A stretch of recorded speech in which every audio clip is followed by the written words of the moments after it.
है गाइस, स्वागत है आप सबका सरकारी परीक्षा के यूट्यूब चैनल पे। मेरा नाम है अमित पटेल और आज हम लोग जो पहला सितंबर का फर्स्ट और सेकंड शिफ्ट का एनालिसिस करने वाले हैं मैथमेटिक्स पेपर का।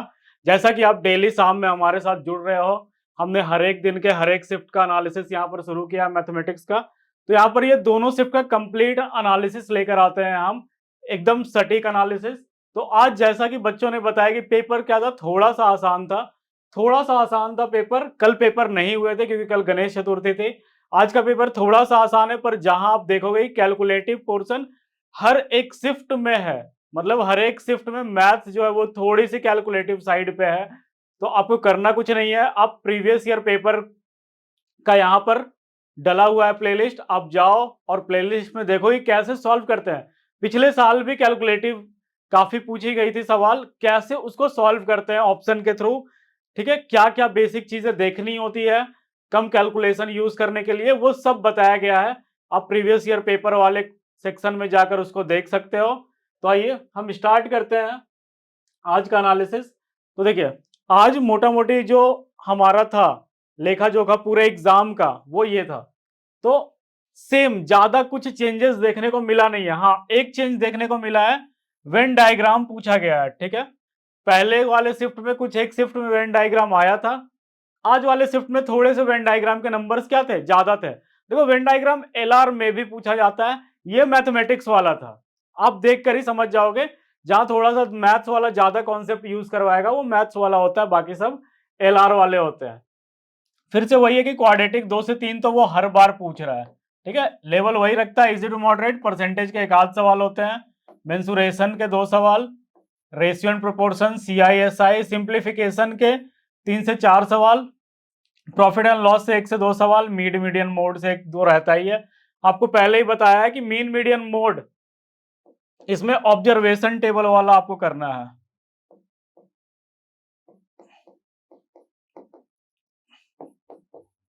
ठीक है, जो टेबल ऑब्जर्वेशन वाली होती है, मतलब क्लास इंटरवल दी जाती है 0 से 10, 10 to 20, 20 to 30।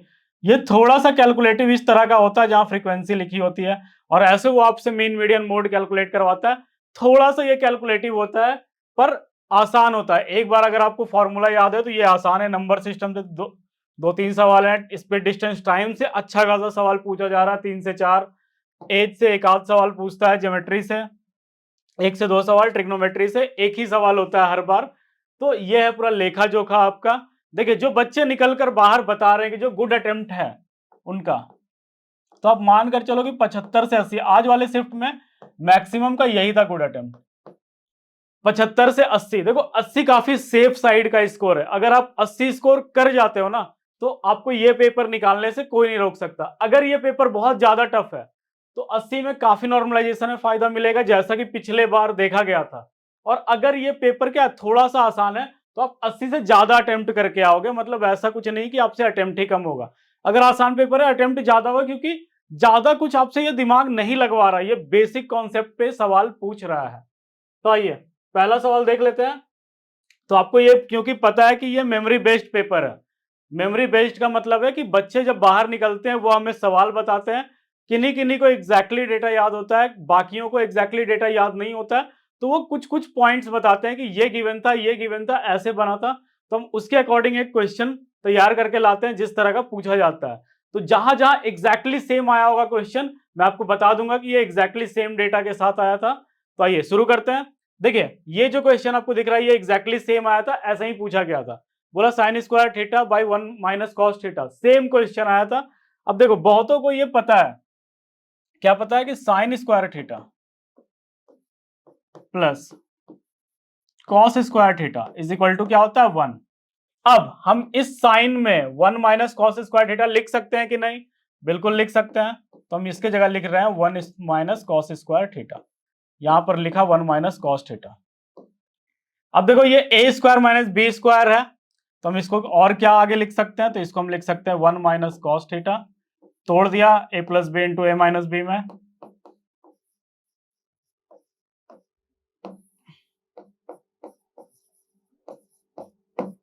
ये कैंसल आउट हो गया, आंसर मेरा क्या निकल कर आया 1 प्लस कॉस थीटा।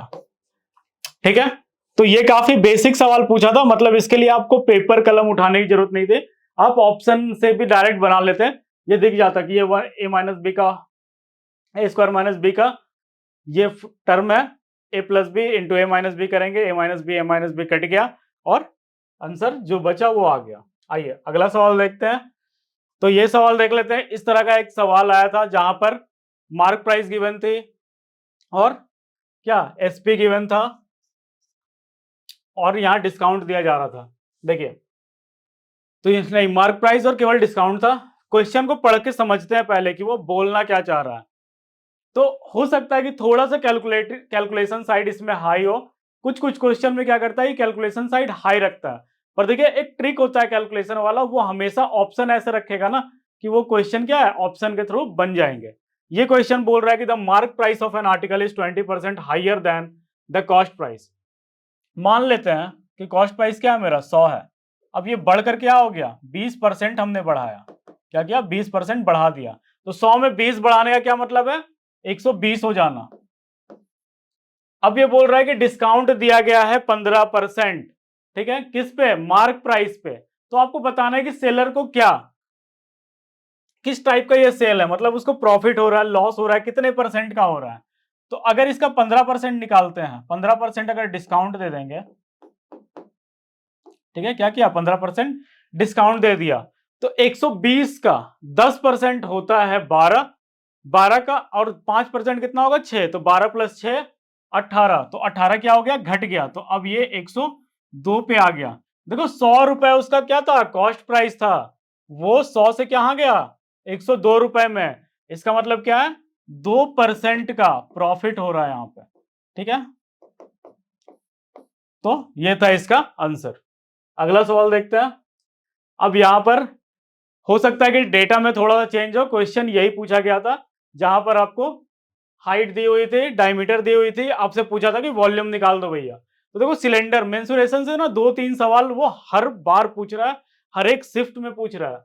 तो आपको एकदम अच्छे से फॉर्मूले रट लेने हैं इसके। तो वॉल्यूम ऑफ सिलेंडर क्या होता है, तो ये होता है पाई आर स्क्वायर एच। यही है हमारा वॉल्यूम सिलेंडर का। अब देखो पाई क्या है, 22/7, आर क्योंकि ये 14 है, 14 सेंटीमीटर, तो हम यहाँ पे क्या लिखेंगे, इसको आधा कर देंगे तो ये हो जाएगा 7 गुने 7। एच क्या है मेरा 6, जो कटता है काट देता है। ये देखो ये हो गया मेरा 42 और ये है 22, मल्टीप्लाई करना है, ठीक है, ज्यादा नहीं लिखेंगे। ये 42, 2 से पहले देते हैं तो ये हो जाएगा 84, ये हो जाएगा 4 और 8, क्योंकि 2 था। आंसर कितना आया, 924। तो 924 सेंटीमीटर क्यूब क्या होगा मेरा आंसर हो जाएगा इस वाले सवाल के लिए। तो हम 924 टिक कर देंगे। बहुत बार क्या होता है ना कि ये ऐसा ऑप्शन यूज करेगा कि यूनिट डिजिट से बन जाए, ठीक है, मतलब कि आपने यहाँ 2 देखा, यहाँ 2 देखा, हो सकता है कि एक ही ऑप्शन में लास्ट में 4 हो, सारे 999 से स्टार्ट हो, एक ही ऑप्शन में 4 हो, हम आगे सॉल्व करेंगे भी नहीं, हम टिक कर देंगे उसको। आप एक बार पुराने वाले जो सवाल थे प्रीवियस ईयर वाले, अब मैं बोलता हूं कि जाओ एक बार देखो कि कैसे सॉल्व करना बताया गया है। वहां मैं एक पूरा का पूरा पेपर लेकर आता था और वैसे वैसे 10 सेट आपको करवाए गए हैं। मैं यहाँ लिंक डिस्क्रिप्शन बॉक्स में डलवा दूंगा, आप एक बार जाकर उन पेपर को देखो कि कैसे सॉल्व किया जाता है क्वेश्चन। तो मैक्सिमम सवाल ना ग्रुप डी में ऐसे ऑप्शन के थ्रू सॉल्व हो जाते हैं, वहां ऑप्शन ही ऐसा सेट किया जाता है। तो जो 4 ऑप्शन दिया जाता है ना, एक बार आप ऑप्शन देखो, हर ऑप्शन कुछ कहता है भाई, ठीक है। तो ऑप्शन इसलिए दिए जाते हैं 4, एक बार देख लोगे, क्वेश्चन देखो, ऑप्शन देखो सॉल्व करते समय, ये नहीं कि पूरा हम सॉल्व करने लग जाएं। वो समय बचाना चाहता है रेलवे पर, थोड़ा सा दिमाग लगाकर। अब 1 करोड़ लोगों में से, 1.5 करोड़ लोगों में से लाख लोगों को ही तो उसको सेलेक्ट करना है, तो वो ऐसे ही छांटता है उनको। अब ये सवाल देख लेते हैं। तो यहां पर ये ट्रेन का प्रॉब्लम पूछा गया था, जिसमें ट्रेन की जो हमें बताया गया है बच्चों के द्वारा, उसमें यह बताया गया कि ट्रेन की लेंथ गिवन थे, उनके स्पीड गिवन थे, दोनों अपोजिट डायरेक्शन में ट्रेवल कर रही थी और समय निकालना था। तो उसके अकॉर्डिंग ये क्वेश्चन फ्रेम कर लाया गया आपके लिए, जहां बोल रहा है कि 2 train 163 and 187 metre long are running on parallel track in the opposite direction, ठीक है। 2 ट्रेनें हैं 163 मीटर के और 187 मीटर के, दोनों अपोजिट डायरेक्शन, एक दूसरे के विपरीत दिशा में चल रही है। यहां पर उनका गति दिया हुआ है, स्पीड दिया हुआ है 47 और 43। पूछा कि कितना समय लगेगा एक दूसरे को क्रॉस करने में। काफी सिंपल सा कॉन्सेप्ट होता है इसमें। हम क्या लिखते हैं टाइम के लिए, इस वाले केस में टाइम जो है वो मेरा हो जाता है टोटल डिस्टेंस, ठीक है, बाय रिलेटिव स्पीड। अब देखो टोटल डिस्टेंस बोलने का क्या मतलब है, यहां मतलब है ट्रेन के दोनों लेंथ की बात हो रही है, तो उन दोनों का सम 100 और 100 200 और इन दोनों को ऐड कर देंगे। तो देखो इसको अगर ऐड किया तो ये हो जाएगा मेरा 0, फिर ये 4 तो ये 5 हो रहा था और ये क्या है 3। अब रिलेटिव स्पीड, क्योंकि अपोजिट डायरेक्शन में ट्रेवल कर रहा है तो आप खिड़की से अगर बाहर देखते हो, अगर ट्रेन ट्रेवल कर रहे हो तो ट्रेन से खिड़की से जैसे ही बाहर झांका, जो विपरीत दिशा में ट्रेन होती है ना वो काफी तेजी से गुजर जाती है, और जो साथ में चल रही होती है वो धीरे धीरे चल रही होती है। मतलब आप अगले खिड़की में बैठे हुए लोगों का चेहरा देख सकते हो आसानी से, आपको लगता है कि दोनों ट्रेनें धीरे धीरे चल रही है, ठीक है। तो वो इसलिए क्योंकि वहां रिलेटिव स्पीड का कॉन्सेप्ट यूज होता है। अपोजिट दिशा में जैसे देखा, अगर आपको याद नहीं कि जोड़ना है कि घटाना है, आप सोचो कि आप ट्रेन में बैठे हो, खिड़की से बाहर देखा, जो विपरीत दिशा में ट्रेन ना काफी तेजी से गुजर जाती है। तेजी से गुजरने का मतलब स्पीड ऐड हो गया है उसका, साथ में चलने वाले का स्पीड घट जाता है, घटने का मतलब है डिक्रीज हो गया। तो अपोजिट में क्या होगा, स्पीड बढ़ जाएगा, मतलब ऐड हो जाएगा। तो इन दोनों के स्पीड को हम ऐड कर लेंगे तो कितना हो जाएगा 90, ठीक है। इसको मीटर पर सेकंड में चेंज कर लें क्योंकि ये हमारा मीटर में है, तो हो जाएगा 5/18। अब ये कुछ लेखा जोखा हमारा, ये कट कर हो गया 7, ये कट कर हो गया 2, आंसर कितना है 14 सेकंड, ठीक है। 14 सेकंड हमारा क्या होगा आंसर हो जाएगा, तो हम उसको टिक करेंगे, अगले सवाल की तरफ बढ़ जाएंगे। अब देखो ये एग्जैक्ट डेटा के साथ सेम क्वेश्चन पूछा गया था कि भैया 18% बता दो 200 का। तो इस तरह के भी सवाल पूछे जाते हैं, ये नहीं कि सारा का सारा सवाल कैलकुलेटिव हो, ठीक है। बच्चे बाहर निकलते हैं बोलते क्या कि क्वेश्चन जो है वो कैलकुलेटिव आ गया, बहुत टफ था। टाइम मैनेज आप तब कर पाओगे जब आपने मॉक प्रैक्टिस की हो, आप रेगुलर बेसिस पे मॉक लगा रहे हो, प्रीवियस ईयर मॉक लगाओ, ठीक है। फिर मॉक आप जो ओरिजिनल जो मॉक आपके लिए डिजाइन किया जाता है आप उन मॉक्स को लगा सकते हो, उससे क्या होगा टाइम मैनेजमेंट ही होगा, आप टाइम मैनेज करना सीखोगे। तो देखो ये सवाल, कुछ सवाल ऐसे भी पूछे जाते हैं, 100 का 18% कितना होता 18, तो 200 का 18% कितना होगा, तो 2 मल्टीप्लाई कर देंगे दोनों साइड, तो ये मेरा हो जाएगा 36, ठीक है। इसमें ज्यादा कुछ दिमाग नहीं लगाना था। अगला सवाल देख लेते हैं। अब देखो ये सवाल सिर्फ डेटा का, यहां डेटा का डिफरेंस है, सिर्फ डेटा अलग अलग है, एग्जैक्टली हूबहू सवाल पूछा गया है, ठीक है, सिर्फ डेटा का डिफरेंस है। ये क्या बोल रहा है कि 10 man and 6 women can do a work in 5 days। 10 आदमी और 6 औरतें किसी काम को करने में 5 दिन लगाती है। 7 men and 8 women can do same work in 6 days। 7 आदमी और 8 औरतें उसी काम को करने में 6 दिन लगाते हैं। तो आपको बताना है कि 12 आदमी और 3 वुमेन उस काम को करने में कितना दिन लगाएंगे, ठीक है। तो हम यहाँ पर जो एमडीएच वाला कॉन्सेप्ट है उसके थ्रू बनाते हैं। हम यहाँ लिख रहे हैं 10 मैन प्लस 6 वुमेन, कितना दिन लगा रहे हैं 5 दिन।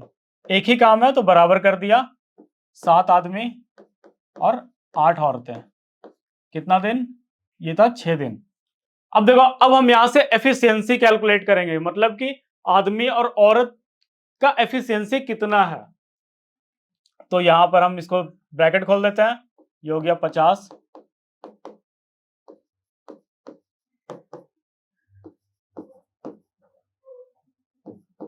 ये आदमी है,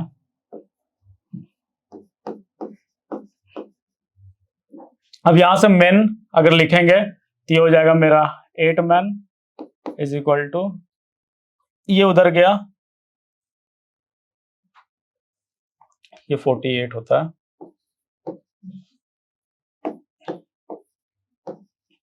अब देखो मेन और वुमेन की यहां एफिशिएंसी निकल कर आ गई कितना 9:4, मतलब कि 9 यूनिट उस काम को करने में एक आदमी लगाएगा और 4 यूनिट क्या वो एक औरत लगाएगी।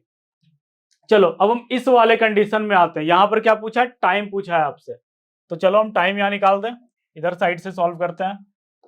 तो 12 वुमेन 12 मेन प्लस 3 वुमेन, उस काम को करने में कितना दिन लगाएंगे, हम x मान लेते हैं, इज इक्वल टू, अब इसको बराबर करेंगे, हमें समय भी तो पता होना चाहिए कि कितना यूनिट काम करवाना है।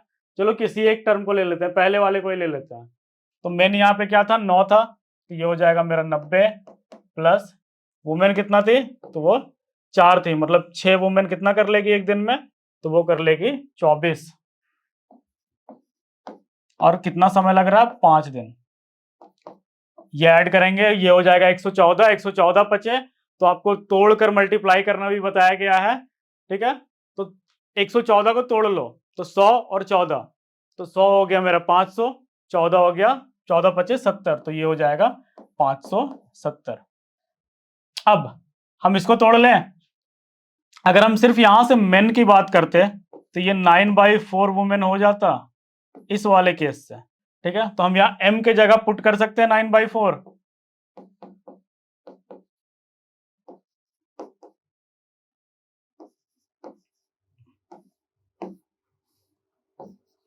ये 570 ही है, ठीक है।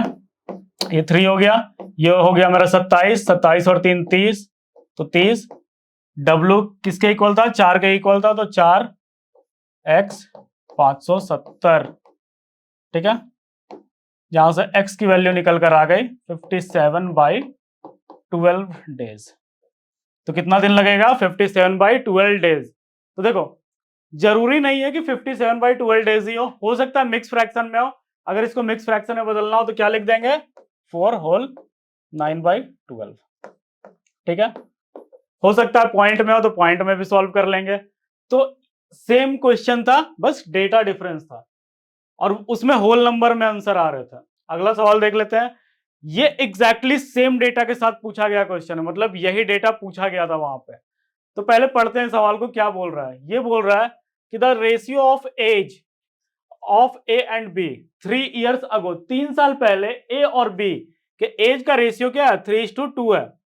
The sum of their present age is 26 year, दोनों के वर्तमान आयु का जो योग है वो 26 है। आपको बताना है कि उनका प्रेजेंट एज क्या होगा।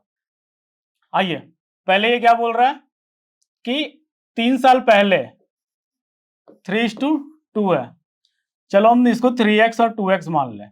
ये 3 साल पहले का एज है, प्रेजेंट एज अगर 26 है, थोड़ा सोचकर बताओ कि प्रेजेंट एज अगर क्या है 26 है, तो 3 साल पहले कितना होता प्रेजेंट एज का सम, तो 3 और 3 दोनों में घट जाता, मतलब कि टोटल क्या 6 घट जाता, तो ये हो जाता 20। तो यहां से अगर इन दोनों को ऐड कर दे तो 5x इज इक्वल टू क्या 30, 20, ये हो गया मेरा 4, x का वैल्यू 4 आया, कब के लिए, 3 साल पहले के लिए, मतलब ये 12 और क्या हो जाता 8। ये 3 साल पहले का एज था उनका, तो 3 साल बाद कितना होगा, तो 3 साल बाद हो जाएगा मेरा 15 और 11, तो दोनों का उम्र क्या होगा, एक का उम्र होगा 15, एक का उम्र होगा 11। आप सेटिस्फाई करवा लेते हो, 15 + 11 26, तो 26 आ भी रहा है, ठीक है। तो इन सब सवालों को ऐसे ही सोचकर बनाते हैं, इसमें ना पेन पेपर नहीं उठेगा अगर आप ऐसे सोचकर बना लेते हो। तो कितना आसान है कि यहाँ 20 किया, ये दोनों का सम 5 था, मतलब एक यूनिट जो है वो 4, x जो है वो 4 को बता रहा है, तो ये क्या होगा 12 होगा। अगर ये दोनों पूछे या फिर एक का पूछे, आप एज ऐसे आसानी से निकाल सकते हो। आइए अगला सवाल देख लेते हैं। अब यहां पर एग्जैक्टली सेम क्वेश्चन पूछा गया था, हो सकता है डेटा में थोड़ा सा चेंज हो। तो ऐसा क्वेश्चन आया था जिसमें एक गोला दिया हुआ है, ये बोल रहा है कि the thickness of hollow spherical shell is 6 centimeter, if it's external radius is 8 centimeter, find the volume of metal used in it. ठीक है, मैं समझा दूं कि एक गोला है यहां पे, ये है गोला, अब उसके अंदर एक और, ये क्या अंदर से खोखला है, ये अंदर से खाली है। तो अब जब खाली होगा तो इसका 2 रेडियस होगा, मतलब हम यहां मानकर चल रहे हैं कि क्या है, 2 अलग अलग स्फेयर है, 2 अलग अलग गोला है। अंदर से इस वाले गोले को काट कर निकाल लिया गया है, इसकी थिकनेस दी हुई है हमें कितना 6, और एक्सटर्नल बाहर वाले का रेडियस दिया हुआ है 8, तो ये कितना हो जाएगा? अगर 6 में 8 घटाएंगे तो 2, अंदर वाले का क्या हो जाएगा? 2। वॉल्यूम क्या होता है? तो इसका जो वॉल्यूम है ये होता है 4/3 22/7 पाई R1 का क्यूब माइनस R2 का क्यूब। तो R1 का क्यूब क्या होगा? 512, 8 का क्यूब, और 2 का क्यूब क्या हो जाएगा? 8। सॉल्व करते हैं।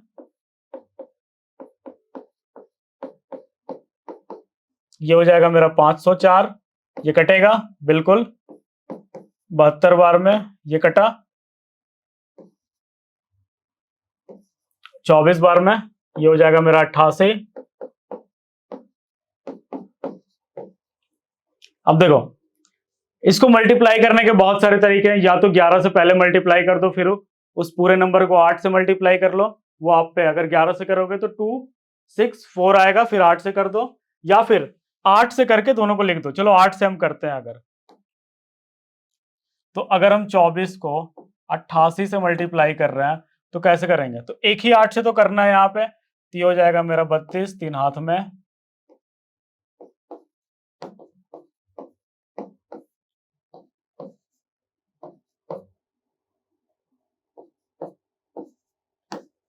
टू 112। तो यहां से 2112 क्या हो जाएगा? मेरा करेक्ट वॉल्यूम हो जाएगा। तो आइए अगले सवाल की तरफ बढ़ते हैं। ये है हमारा अगला सवाल। अब ये क्या बोल रहा है? तो ये बोल रहा है कि if the product of LCM and HCF of two number are 48, LCM और एचसीएफ का जो प्रोडक्ट है वो क्या? 48 है। The difference is 13, find the number. देखो ऐसे वाले केस में ना हम डायरेक्ट सॉल्व करने नहीं चले जाते हैं। तो देखो कैसे सॉल्व करते हैं। हमें पता है कि एलसीएम और एचसीएफ इनका जो प्रोडक्ट है ना ये बराबर होता है प्रोडक्ट ऑफ नंबर के। ठीक है, प्रोडक्ट ऑफ नंबर के। चलो एक नंबर अगर x था तो दूसरा नंबर क्या? y माना, तो ये x इंटू वाई, यही एलसीएम और एचसीएफ का प्रोडक्ट भी बताएगा। तो ये मेरा हो जाएगा 48। ये गिवन है। एक और चीज गिवन है यहाँ पे, वो है x माइनस वाई, ये 13 है। हम यहाँ पर x को बड़ा नंबर मान रहे हैं y से, ठीक है, इसीलिए ये वाला इक्वेशन लिखा नीचे वाला। अब इसको ऐसे तोड़ना है कि घटाने पे क्या 13 है। देखो 1 और 48 तो नहीं हो सकता, इसके फैक्टर में तोड़ देते हैं। 1 और 48 क्या नहीं हो सकता। 2 और 24 भी नहीं हो सकता। 3 और 16 हो सकता है, बिल्कुल। इन दोनों को घटा रहे हैं तो 13 आ रहा है, और मल्टीप्लाई करने पे 48 आ रहा है। तो आंसर क्या हो जाएगा मेरा? x का वैल्यू जो है वो 16 और y का जो वैल्यू है वो 3। अब दोनों में से कोई भी पूछे या दोनों पूछ ले, आंसर निकल गया। तो ऐसे हम डायरेक्ट निकाल सकते हैं, ये वर्बली निकल जाता है। इसके लिए आपको ऐसे लिखने का जरूरत नहीं है, पेन उठाने का जरूरत नहीं है। तो मैंने आपको पहले ही बताया कि वो आपसे उतना मेहनत नहीं करवा रहा है, ठीक है। वो ऐसे भी क्वेश्चन पूछता है जो कि निकल जाए। ये एग्जैक्ट डेटा है, मतलब वो 48 ही रखा था, वहां 13 ही रखा था, वही पूछा गया था, क्योंकि ये बच्चे को याद था एग्जैक्टली।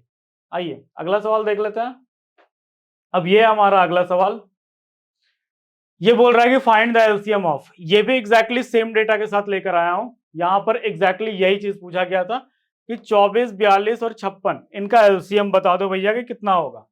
देखो जो एक टेबल में आते हो नंबर, उनका एलसीएम निकालना आसान है, वर्बली निकल जाता है। पर अगर अलग अलग टेबल के हैं तो थोड़ा मतलब ज्यादा समय नहीं बर्बाद करना, हमें प्राइम फैक्टराइजेशन आता है। हम प्राइम फैक्टराइजेशन क्या करेंगे? लगा देंगे और लिख देंगे आंसर। देखिए तो यहां पर ये बोला है कि 24, 42 और 56 का लिख दो। तो सबसे पहले छोटा ही लिखते हैं, ये सबको आता है।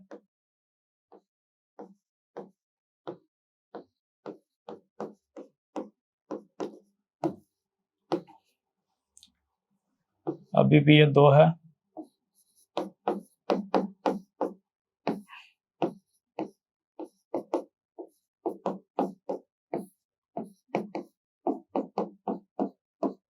अब देखो ये वाला टर्म हो गया मेरा 8, ये हो गया मेरा 21।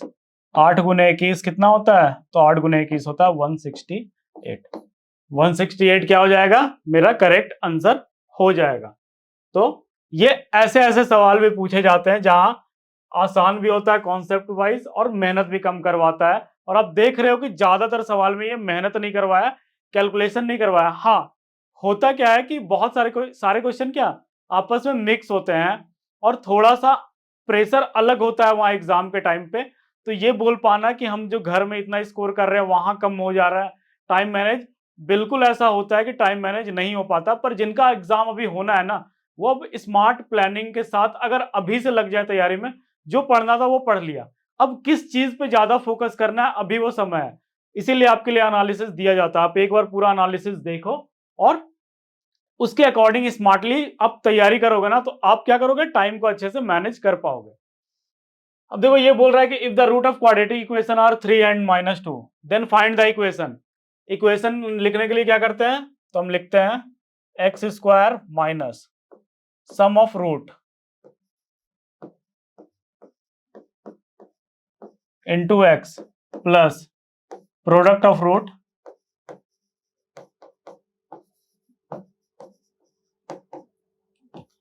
Is equal to 0।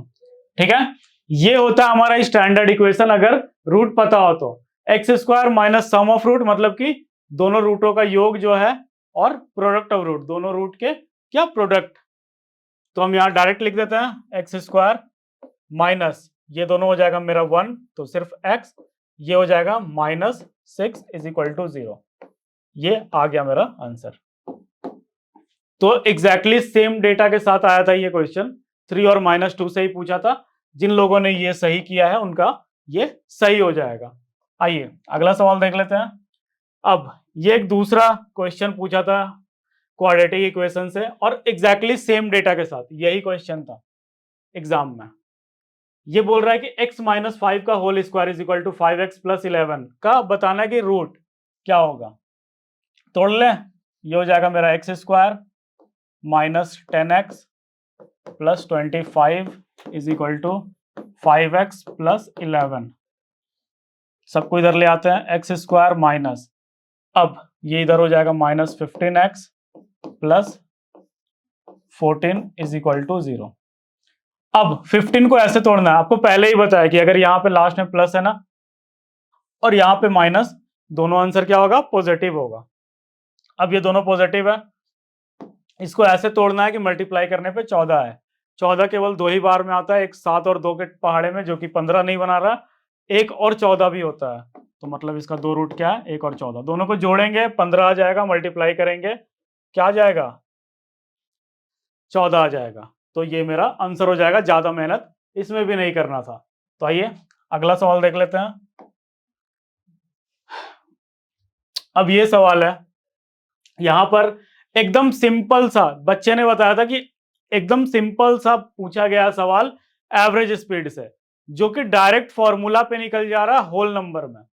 तो ये आपके लिए एक फ्रेम किया गया होल नंबर का सवाल। ये बोल रहा है कि a man goes from Mysore to Bangalore at uniform speed of 40 km/h and come back to Mysore at a uniform speed of 60 km/h। His average speed for the whole journey is. अब देखो कुछ करना था इसमें, कुछ नहीं लिखना है, आपको फॉर्मूला पता है, पुट कर देंगे इस फॉर्मूले में। ठीक है, ये है मेरा एवरेज स्पीड का फॉर्मूला, 2 × 40 × 60 है ये, तो 60 डिवाइडेड बाई 40 + 60 क्या होगा, 100, 2 0 2 0 कट गया, 4 और 6 24 और बाई 2 48 km/h। ठीक है, कोई ज्यादा दिमाग नहीं लगाना, डायरेक्ट पुट कीजिए और आंसर लेकर आइए। अगला सवाल देख लेते हैं। अब ये सवाल पूछा गया है, ठीक है, डेटा में थोड़ा सा चेंज है, बाकी क्वेश्चन हुबहू सेम था। ये बोल रहा है an article is listed at 1700 and the successive discount offered is 20% and X%। If the selling price of an article is इतना, then find the value of X। कल भी इसी तरह का एक सवाल आया था। ठीक है, अब 1700 है, पहले 20% का डिस्काउंट दिया, अगर हम 20% का डिस्काउंट देते हैं इसमें तो क्या हो जाएगा, 10% का डिस्काउंट होता है 170 और 20% का डिस्काउंट 340। 340 अगर इसमें घटा दें, 340 क्या कर रहे हैं, घटा दे रहे हैं, तो क्या आंसर निकल कर आ जाएगा मेरा, 0 6 6 और 1, 1660। ये 3, 1360। अब x% जैसे ही डिक्रीज हुआ ना, 1 2 2 4 आ गया आंसर। देखो ये वाले आप ऑप्शन के थ्रू भी जा सकते हो, ठीक है। 4 ऑप्शन लिखा होगा, 4 ऑप्शन में आप ऑप्शन के थ्रू पहले होल नंबर वाले ऑप्शन उठा लो, उसके थ्रू ही बनाओगे तो हो जाएगा। चलो इसको बिना होल नंबर वाले के थ्रू बनाते हैं। देख रहे हो यहाँ पे 4 आया है, 4 तब आता है जब लास्ट में 6 हो, और देखो यहाँ पे लास्ट में यहाँ पर 6 होगा अगर हम 10 को कर दे कम, ठीक है। तो अगर 10% डिस्काउंट दे दे तो ये 136 और 136 जैसे घटाएंगे ये आ जाएगा। तो ऐसे भी आप क्या कर सकते हो, बना सकते हो, पर इसके लिए आपको चाहिए प्रैक्टिस। अब इस तरह से सवाल बनाना स्टार्ट कर दोगे ना तो सारे सवाल ऐसे ही बन जाएंगे बिना कैलकुलेशन किए हुए। अब ये सवाल पढ़ लेते हैं। ये क्वेश्चन भी एग्जैक्टली सेम डेटा के साथ पूछा गया। ये बोल रहा है what will be a 2 digit number if the sum of its digit is equal to 9 and their difference is 5। 2 digit का नंबर है, ठीक है, मान लेते हैं एक्स वाई कोई नंबर था। अब बोला x प्लस वाई जो है ना ये 9 है, x माइनस वाई जो है ना ये 5 है। तो बताना है आपको कि वो नंबर क्या होगा, वो 2 डिजिट क्या होगा। देखो अगर हम x का वैल्यू 7 रखें, इसको हम चाहते तो ऐसे भी तोड़कर बना सकते थे, पर क्यों उतना मेहनत करना जब ये वर्बली बन रहा है। ये 7 रखो, ये 2 रखो, जोड़ने पे 9 आ रहा है, घटाने पे 5 आ रहा है, ठीक है। अब ऑप्शन में या तो वो 72 देगा या फिर क्या करेगा 27 देगा। 27 और 72 दोनों सही हो जाएंगे, दोनों में से एक ही ऑप्शन होगा, हम टिक कर देंगे, ठीक है। अगला देख लेते हैं। अब ये सवाल है मेरा, ये क्वेश्चन भी एग्जैक्टली सेम डेटा के साथ आया है, ठीक है। जो हमें डेटा बच्चे ने बताया है वो एग्जैक्टली सेम था। वो कह रहा है कि the respective ratio between x and y is 5:8।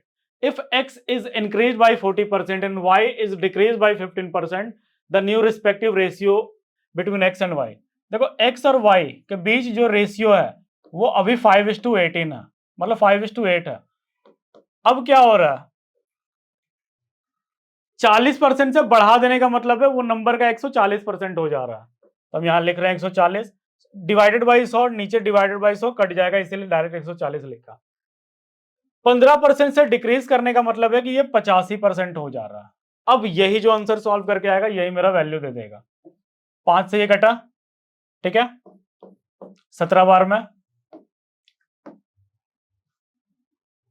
ये 35 और ये 2, ठीक है। आंसर क्या आ जाएगा 35/34। तो 35/34 जिनका भी आंसर आया था वो बिल्कुल सही था। अगला सवाल देखते हैं। अब ये है हमारा अगला सवाल।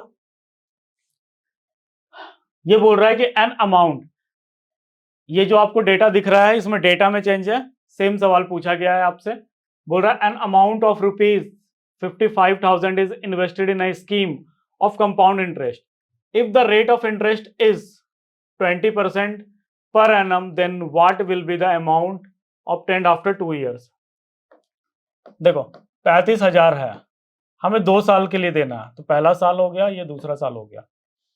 इस पे 20% लगा रहे हैं, तो इसका 20% कितना हो जाएगा 7,000। 10% क्या 3500, उसका डबल किया तो 7,000, तो 2 साल के लिए 7,000 लगा पहले।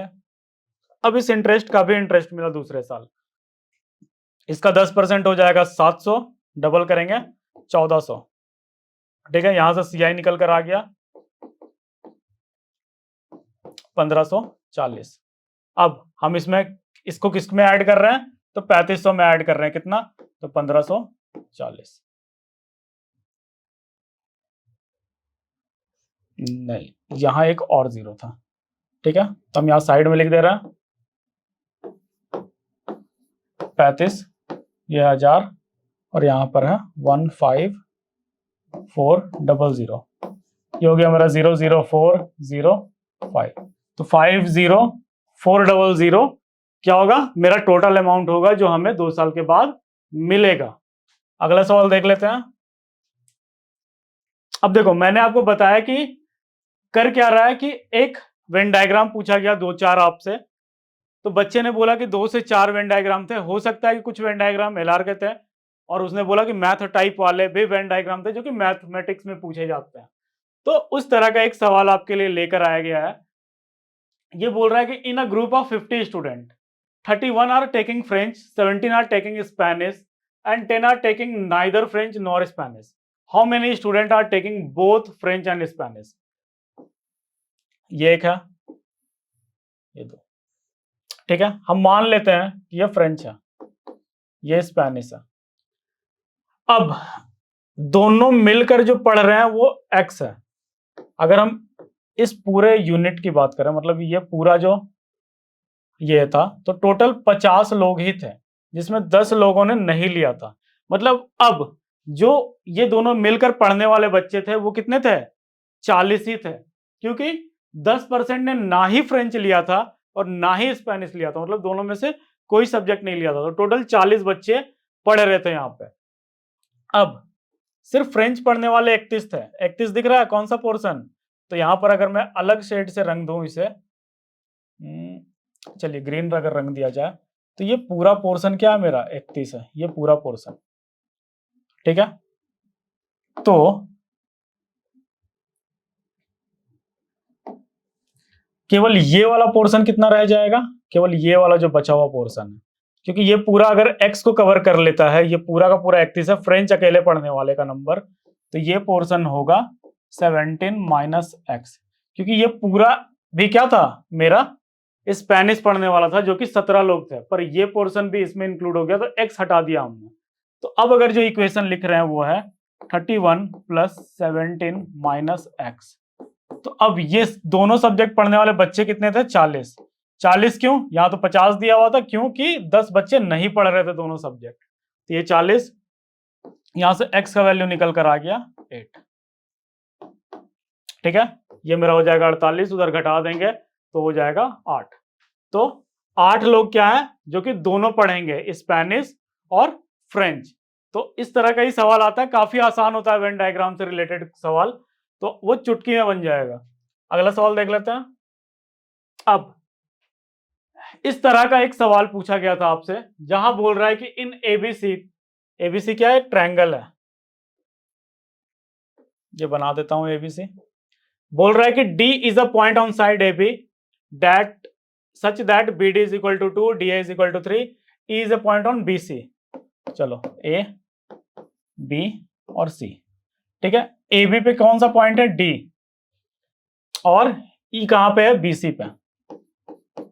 आगे क्या बोल रहा है? डी ई पैरेलल ए सी, ये दोनों एक दूसरे के पैरेलल है।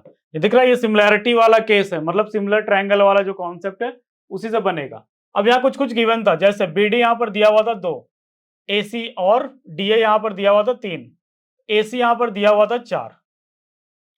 निकालना क्या है? बोला कि then the area of triangle B D E, B D E का एरिया और ए सी ई डी, इस ट्रेपीजियम का एरिया, इसका रेशियो निकालना है। आसान है काफी, क्योंकि ये दोनों पैरेलल है, तो हम बीपीटी के थ्रू प्रूफ भी कर सकते हैं, बेसिक प्रोपोर्शनैलिटी थ्योरम के थ्रू इसको हम सिमिलर प्रूफ कर सकते हैं। ठीक है, तो मतलब ये दोनों, ये छोटा वाला ट्रायंगल और ये बड़ा वाला ट्रायंगल क्या आपस में सिमिलर है। इसका मतलब ये है कि इनका रेशियो, साइड का जो रेशियो है, रिस्पेक्टिव साइड का रेशियो, उसका स्क्वायर बराबर होगा एरिया के स्क्वायर, एरिया के दोनों के रेशियो के। तो देखिए, इसका ये साइड है बीसी बीडी का, तो हम यहाँ पे लिख रहे हैं area of triangle B D E divided by area of triangle लिख रहे हैं यहाँ पे, ठीक है, B A C is equal to, देखो ये 2 है तो ये 2 का स्क्वायर हो जाएगा, ये 2 प्लस 3 5 है तो ये 5 का स्क्वायर हो जाएगा, मतलब कि 4/25। पर हमें ये नहीं निकालना है, हो सकता है कि ये भी ऑप्शन में हो, पर हमें ये बेसिकली निकालना ही नहीं था। हमें निकालना क्या था? तो हमें ये पोर्शन निकालना है।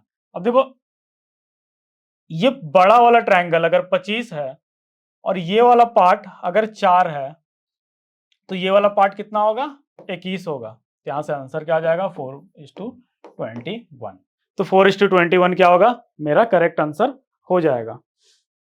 तो इसी तरह के सवाल पूछे जाते हैं। कल हम फिर से मिलेंगे एक नए एनालिसिस के साथ और एग्जैक्टली कोशिश करेंगे कि सेम क्वेश्चन लेकर आए जैसे कि अभी तक लेते आ रहे हैं। आपको करना कुछ नहीं है, आपको केवल प्रैक्टिस करनी है। तो अगर आपने अभी तक अगर चैनल को सब्सक्राइब नहीं किया तो सब्सक्राइब कर लीजिए, बेल आइकन दबा लीजिए, क्योंकि डेली वीडियो टाइम पर आ जाएगी आपके लिए। और जल्दी जल्दी जाकर अगर वीडियो अच्छा लगता हो तो लाइक करें, कमेंट में बता सकते हैं आप हमें कि और हम आपके लिए क्या लेकर आ सकते हैं, कि सर आप ऐसा भी करवा दो, वैसा भी करवा दो, तो हम कोशिश करेंगे कि वो चीज करवाया जाए। तो थैंक यू।